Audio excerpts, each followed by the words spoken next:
Hi friends, welcome to Radha kitchen recipes and vlogs. అందరూ ఎలా ఉన్నారండి? బాగున్నారా? సో ఈరోజు ఒక చిన్న రెసిపీని అయితే యాడ్ చేశాను. ఇంట్రెస్ట్ ఉన్న వాళ్ళు చూసేయండి. సో ఈ ఎగ్ కర్రీ అనేది చాలా సింపుల్గా చేశాను. అండ్ ఎప్పుడు చేసే విధంగా కాకుండా ఈ విధంగా చేస్తే చాలా టేస్టీగా ఉంటుంది అండ్ కొత్తగా టేస్ట్ కూడా బాగుంటుంది. ఒకసారి ఇలా ట్రై చేసి చూడండి, ఓకేనా? సో ముందుగా ఇక్కడ ఒక 4 to 5 ఎగ్స్ని తీసుకొని బాయిల్ చేసుకొని పక్కన ఉంచుకోవాలి. సో ఇక్కడ ఒక ప్యాన్ తీసుకొని అందులో కొంచెం ఆయిల్ వేసుకొని అందులో ఉప్పు, కారం, పసుపు వేసుకొని కొంచెం ఫ్రై చేసుకొని ఇందాక మనం బాయిల్ చేసుకున్న ఎగ్స్ని ఇందులో వేసుకొని ఫ్రై చేసుకోవాలి. జస్ట్ అవి కొంచెం గోల్డెన్ కలర్ వచ్చేంత వరకు ఫ్రై చేసుకుంటే సరిపోతుంది.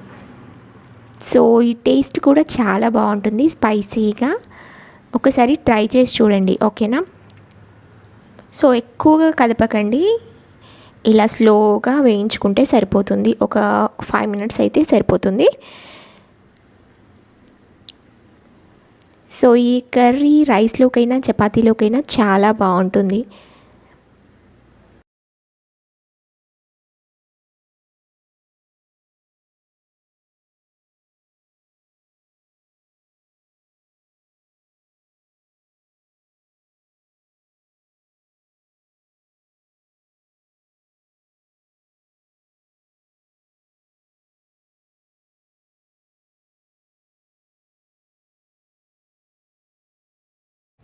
సో ఇప్పుడు అవి ఒక బౌల్లోకి తీసుకున్న తర్వాత అందులోనే కొంచెం ఆయిల్ వేసుకొని చిన్నగా చాప్ చేసుకున్న ఒక 4 వరకు ఆనియన్స్ని వేసుకొని ఫ్రై చేసుకోవాలి.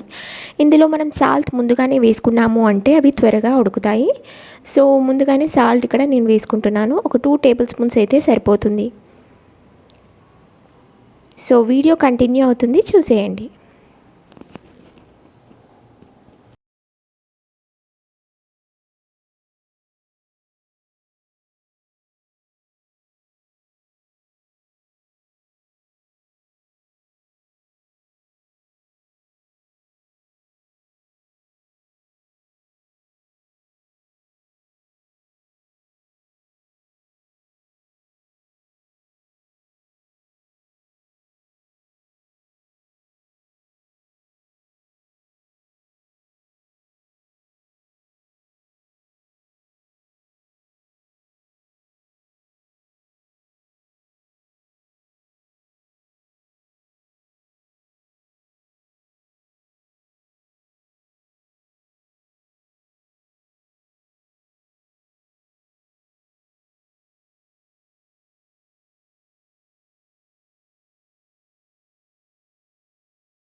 సో ఇక్కడ ఆనియన్స్ అనేవి కొంచెం గోల్డెన్ బ్రౌన్ కలర్ అయిన తర్వాత ఇందులో కొంచెం పసుపు కూడా వేసుకొని 5 minutes పాటు వేయించుకున్న తర్వాత దీనికి సరిపడా కారాన్ని వేసుకోవాలి. ఇక్కడ నేను ఒక 2 tablespoons వరకు కారాన్ని వేసుకున్నాను.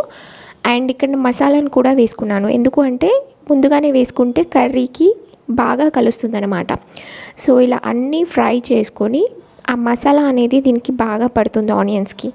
సో ఒక 5 to 10 minutes వరకు మళ్ళీ మూత పెట్టుకొని సిమ్లో ఫ్రై చేసుకోవాలి.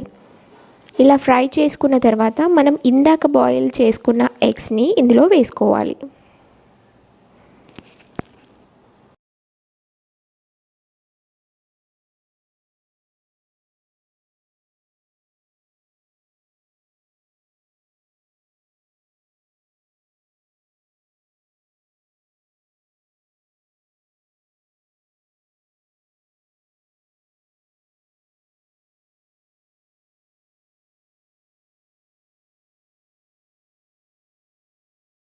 సో చూసారు కదా, ఇలా వేసుకొని మళ్ళీ ఒక 5 to 10 minutes పాటు ఉంచుకున్నాము అంటే మన ఎగ్ కర్రీ రెడీ అయిపోయినట్టే.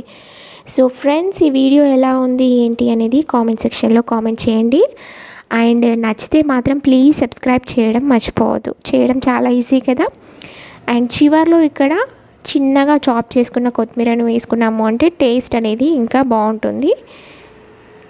అండ్ వీడియోస్ అనేవి ఇప్పటి నుంచి రెగ్యులర్గా పోస్ట్ చేయడానికి ట్రై చేస్తాను. ఒకవేళ ఈ వీడియో నచ్చినట్లయితే ప్లీజ్ సబ్స్క్రైబ్ చేయడం మర్చిపోవద్దు. ఓకేనా? Thank you.